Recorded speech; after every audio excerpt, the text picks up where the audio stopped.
It's Abama on the beat.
Ikolo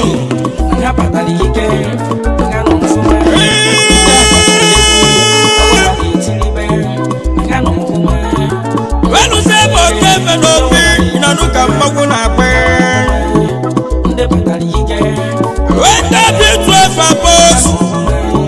Wenu dini ya dina nyaji Wenu welego Wenu contact Wenda bi 12 apos Wenu netizike Wenu melelika kwane Wenu melo dunu heleke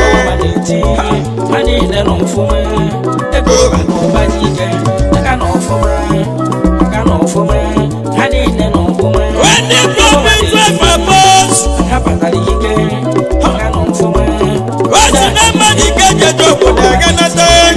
Roya Wally Money, Goya Welego, when the prophet was proposed, the Pike, the Patalego, honey, none of woman, our fanatics, and all woman. When can I forget your policy? When the prophet was proposed, everyone on an amatego. Jale. Ega jibule. Wasi kaka naza kuwa chief. Chief Santi. Wese. The night of St. John. When the nation and Oya Bisuka Nenubu Sitati Chairman of the community Nagana Chairman of the 12 apostles Chairman Ujisi Koya Chele Maya Chiboso Robin CEO Alasta Ventures Nigeria Limited Obu CEO VLP Gas Flood Right time I went to Nagana about the Puna today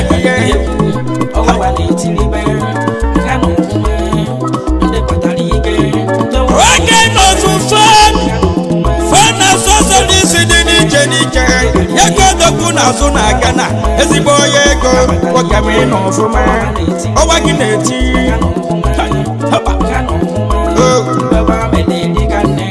Wakanasemu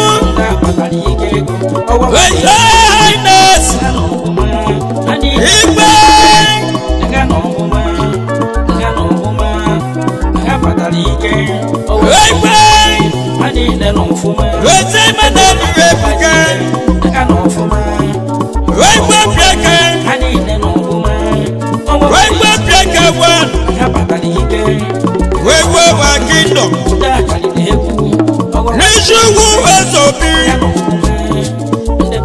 Rezobi Kingdom No Bisuka Bulubulu Wekadi na Nugu Sitati Nine Wekwa Piaka Nopi Wekwala Nazumwe Wekwala Nazumwe Wadu Nopi Obi Kingdom Nine Ikwani Kadige Waka ino fume Owakineti Wekwe Welinga Basi Wenu Enugu Sitati Nine Iwe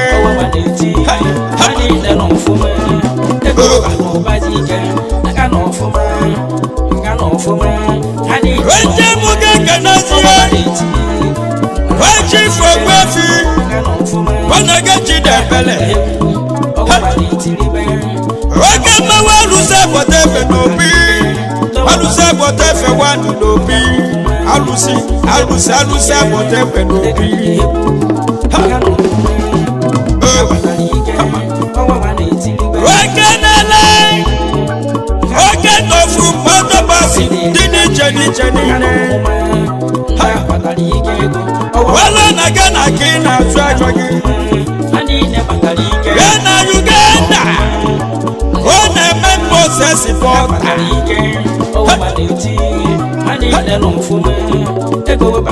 wala nega na kina chego walu se bote fe wanu no pinine oge mawi bala mma woke mi no fuma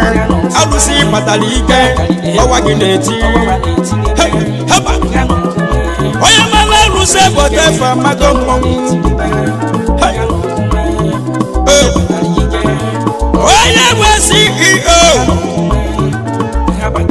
Chief Michael Udegbi oge mawune bagoma woke mi no fuma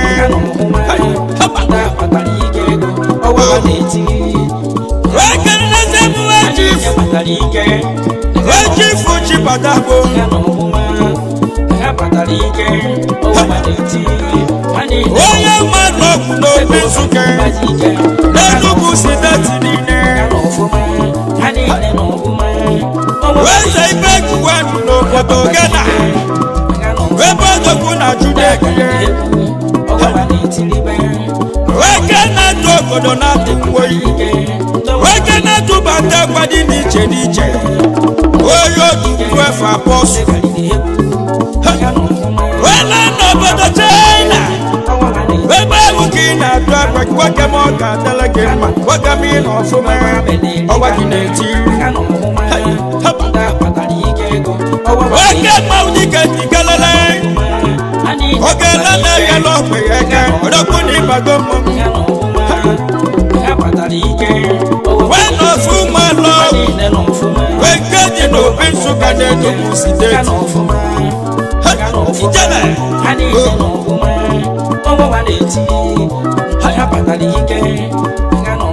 weteke wedu dene totugo kike dene kelalu na mobosu wefade singo wedu twefa bosu loya dilunuma unu n'ogume ọgwa unu n'etizigbe unu patalike haba wese ines igwe wese moses nemeke wese konobio wese konobi igbe tendo pikinto gburugburu n'Enugu steeti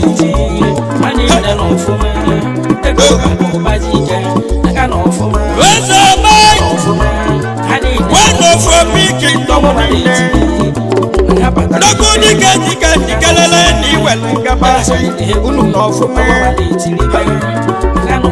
onye umeze n'ekweze ji hapa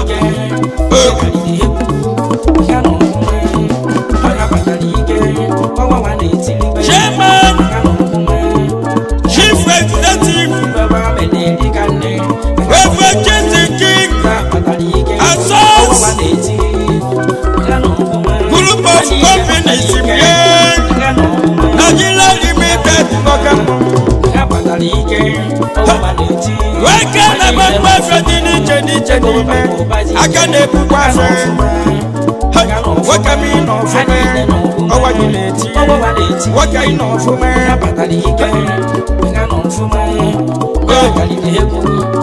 wekweli mụrụ chief engineer Desmond Chukwuwike Zedike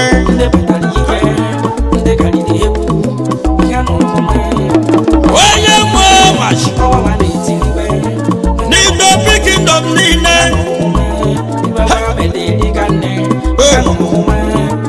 onye twefa posi obi kingdom niile nke dị na Nsụka nwoke ma ị n'ọfụma nwoke ị n'ọfụma wewe na-etilola na-akpụfu niile amụfi kingdom niile wewe na-etilola ijisiwe ike CEO Abuchi Motors Nigeria Limited niile Nagoto niki nọ na chude ekwe ezigbo mmadụ amaka ijele wezigbo ka na-eche weji feze ugwu weji feze ugwu ekebe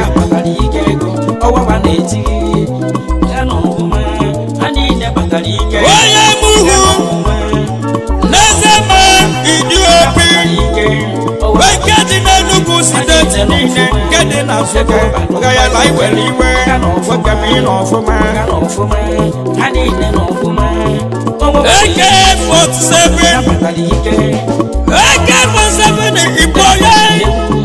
nwoke mmanwụ dịka ime aka na ya mmanwụ abalị ibiye nwoke m ịnọ ọfụma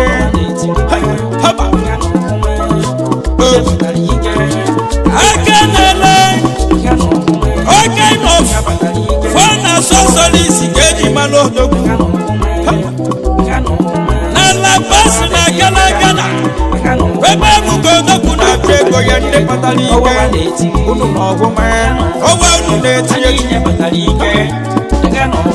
ọ bụ CEO Igbo Essence Enterprises ọ bụ na-echedowe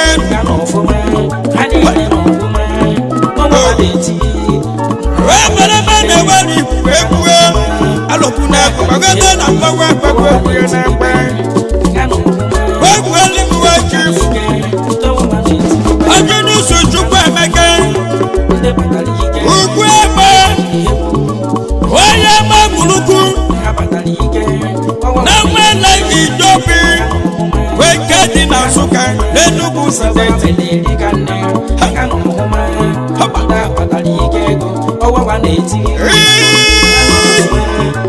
ikuku ọma wepụ n'obi Nsụka gị bụ enyi dị mmọnwụ ikuku ọma na-ekwu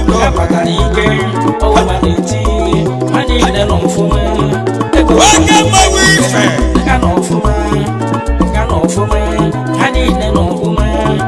CEO Marcel Oil and Gas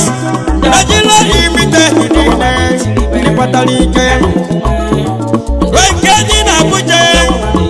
na Salawa na Benue steeti ebe odogwu na-achụ ego ya nwoke ụlọ ọfụma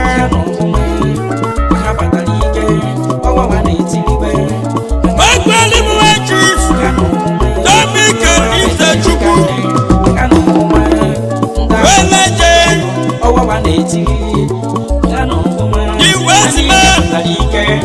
the Westman na Ghana niile the Westman na Nigeria ya bụ President General Igbo Autonomous Community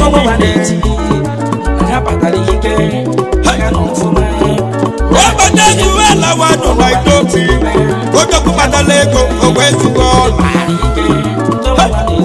onye tutu efe apọsụ nke dị n'obi ndị kpatara ike ọwawa na-eti ọwa unu na-eti eti unu na ọgụma ogbelimwe Chief Samuel Chimezie Okwute weje milion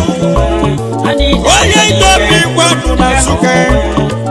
Nsụka n'Enugu steeti aka na-atụbata oke enough calculator na China ka odogwu na-atụ efe CEO Adam and Eve Garden and Bar Hotel Dikelele CEO City Gold Lodge odogwu ji matamaka oke mmụmụ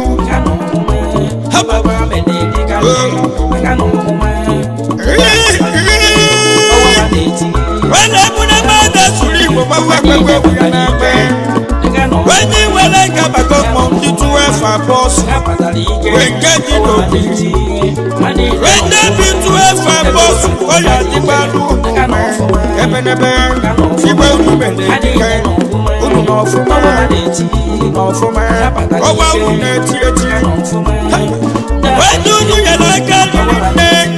wende unu mere ọgọ n'ụwa dị ọtụtụ ego unu n'ọbara ụba ego unu bụ ego mmiri